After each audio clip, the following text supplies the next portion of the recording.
The more time I'm spending in Liberty City, the more I actually enjoy this map. But for a lot of players, GTA 4 is losing interest, and there is some explanation for that. For example, graphics, because it's horrible. There's no real nature, or simply a lot of players couldn't handle that monochromatic feel. It's stuck in that transitional period when hardware was getting powerful enough to be able to run these big open games. Even I don't know how, because my 350 is struggling. On the first glance, it's still that unwanted middle child of GTA 5 map and GTA San Andreas. Parents didn't give him the same looks as his younger brother or the same diversity of his older brother. Sometimes it feels like that friend is trolling you and he keeps you that black and white filter turned on all the time. But this is not really a complaint to a map itself. So what is it like to visit Liberty City in 2025? Before we start this big journey, of course, let me know your opinion in the comments. Don't forget to like and subscribe, and let's go.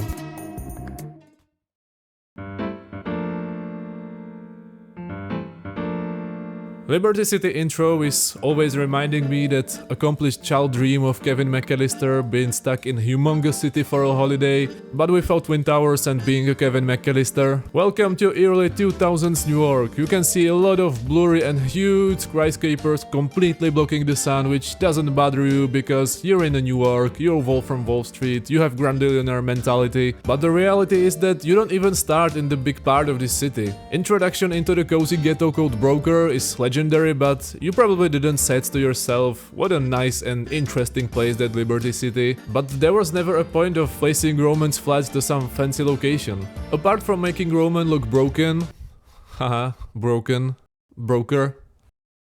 No, Broker is actually one of my favorite locations. Feelings that I have are obviously a little bit different than yours could be, depends where you live. But for me as a European, that industrial sense with metro combined with that detached atmosphere where you're still part of this big city is where I would want it to live in real life. Okay, maybe not exactly the Romans flat, it's good they burned it out. GTA 4 as any GTA is mostly about driving, and actually I enjoyed being there and having choice of some cars to steal easily without running for 500 meters to get a bold ace from the first Mafia, like with Trevor Phillips in Sandy Shores. Unfortunately, Rockstar is holding you still because you can't travel across the map from the start. I honestly don't understand why and in what way it would spoil the story, but at least Rockstar instructed themselves from the placements in other GTAs, so they're keeping that good compromise of not traveling too far, because that's really where a lot of RPGs are failing. It's not about the driving itself which makes it entertaining, because the cars here don't have a freaking steering wheel. It's also not about nice soundtrack in radio, because I actually think that GTA 4 radio is pretty weak in comparison to its much more successful brother, but the starting point locations have some cool Easter eggs and NPCs which are underlining that little bit poor and more historical housing site from 1970s, and they are simply look purposeful and nicely made by Rockstar. And from a technical point of view, this location is really big step up in details against any San Andreas location, so I would really love to enjoy that fresh launch of this game in 2008,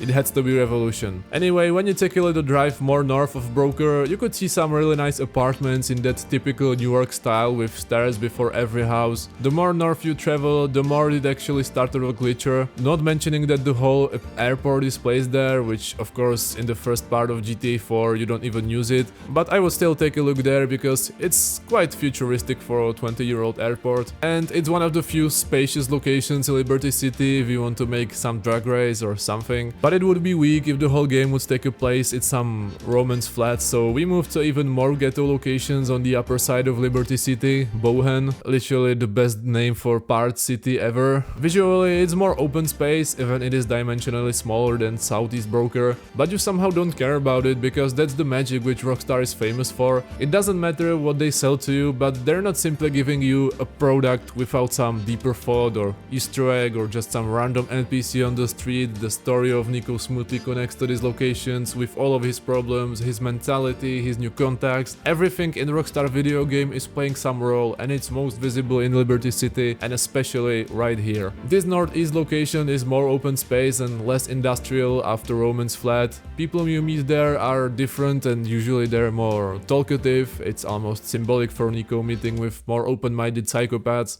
They are lying to you! The television is a lie! The government is a lie!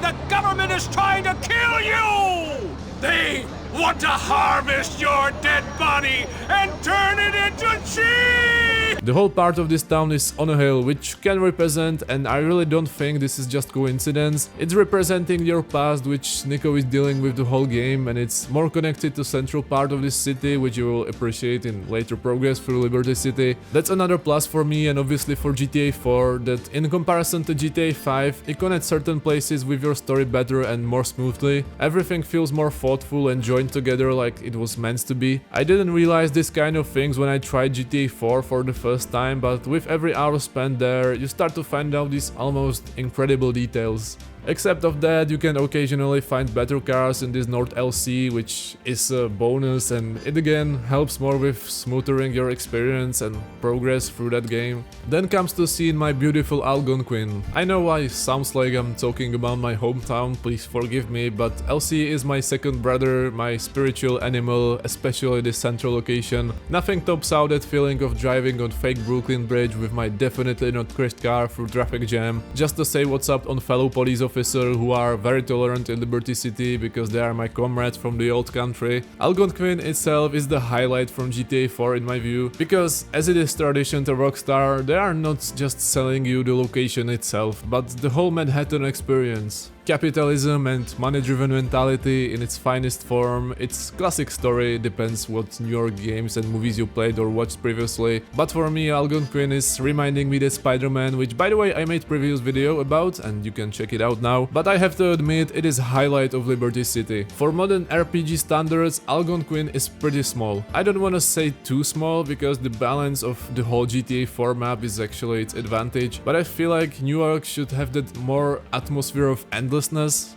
that feeling when you feel so small and so useless in a big world as a little kid, like that Kevin McAllister. There are some places where Algonquin can bring that experience, but it's more occasional and spontaneous when it could be. It's mostly on rooftops or in helicopters where you have a good view. And speaking of view, at least we've got some nature in LC. It's not entirely Mount Chiliad, but how it could be New York without Central Park. But I've gotta say, it's very tiny, and sometimes I think to myself that it's there just because it has to be. Most of your playthrough you don't even come close to this park, and where you're already there, it's nice but not something extraordinary in my view. Couple of trees with little lake and some grass and some people doing something. I wouldn't rate it as a bad location, visually nicely laid down park where you can chill out for a second if you're tired of that skyscrapers and urban life in Liberty City, but it doesn't stand in my heart somehow special or memorable. Maybe it's just me, but that's how I feel it. I don't think it's just me, but people in general tend to be more critical of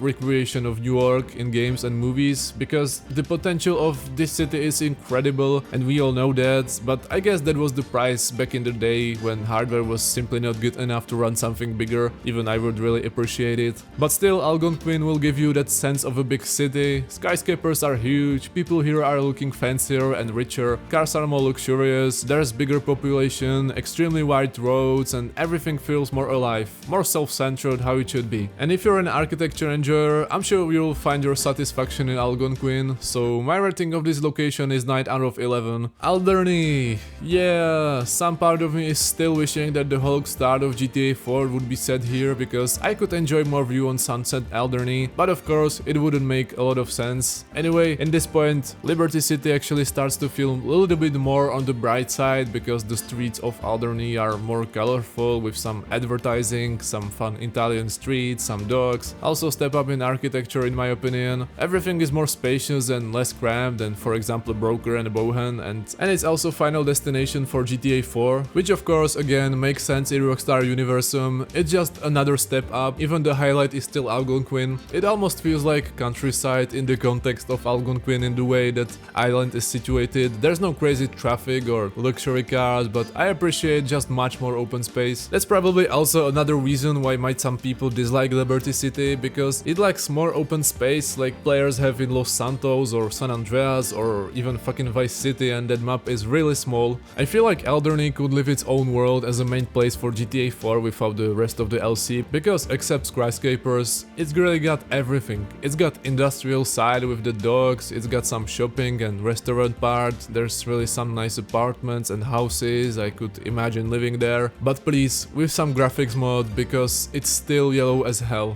After we went through all 4 main islands on Liberty City, I want to point out some highlight locations of LC that you should not miss to the next playthrough of GTA 4. I really recommend a view from the southern side of Algonquin behind that historical building, because in the sunset it's probably the most beautiful view without a helicopter in Liberty City, and you can get literally on the island where the Statue of Happiness is. That's how they call it in the game, don't ask me why. Which leads me to that Statue of Happiness. You can get some nice view there, and it's not hard to get there with a boat. If you want to get more industrial feel in Algonquin, you can get to Playboy X apartment roof and see the city from there, or just simply go for some helicopter and fly across the whole map as you want, because it's really impressive and it's giving you that sense how the giant map actually is. Even like I said, I would want it even bigger. The more time I'm spending in Liberty City, the more I appreciate this map against, let's say, San Andreas even. But a lot of people don't think that, and they are highlighting other aspects of GTA 4, but